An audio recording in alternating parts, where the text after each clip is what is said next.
जरूरत में संसार चल रहा है। ये जरूरत शरीर की थी, हमने इस जरूरत को अपना जरूरत समझ लिया, और हम जैसे ही मैंने अपना जरूरत समझा, मैं उस परम सत्ता से अलग हो गया। अब मुझे समझ में नहीं आ रहा है मैं क्या करूं। इसलिए पहले जरूरत में जियो, क्योंकि अब आप जरूरत से बाहर चले गए हो, मान के चक्कर में चले गए हो।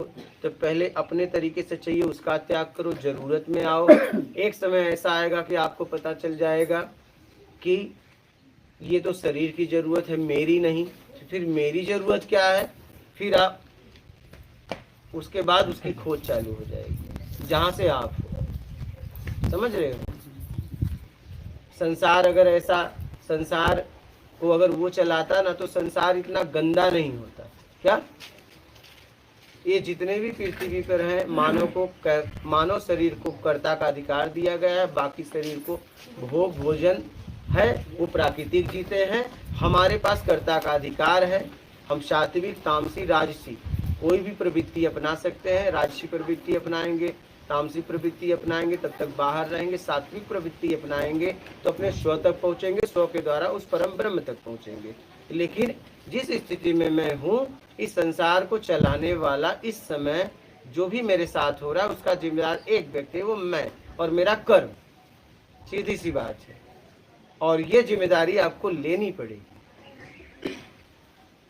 और जितने भी मानव शरीर के अलावा हैं, वो भोग भोजन अपनी जरूरत में करते हैं। हम जरूरत से ज़्यादा में जी रहे हैं, इसलिए परेशान हैं। ठीक है, तो अपनी ज़रूरत में जीना चालू करो। फिर क्या होगा पता चलेगा। एक दिन ऐसा समय आएगा कि मेरी ज़रूरत तो नहीं है, शरीर की ज़रूरत है। जब ये होगा तो आप शरीर को और अपने आप को अलग देख पाओगे, और आप बाहर के रूप से मुक्त होगे, स्वरूप में आओगे तो आपको आत्म का बोध होगा, और इस रूप से मुक्त होगे तो आपको ब्रह्म का बोध होगा, ब्रह्म का ज्ञान होगा। यही है यात्रा।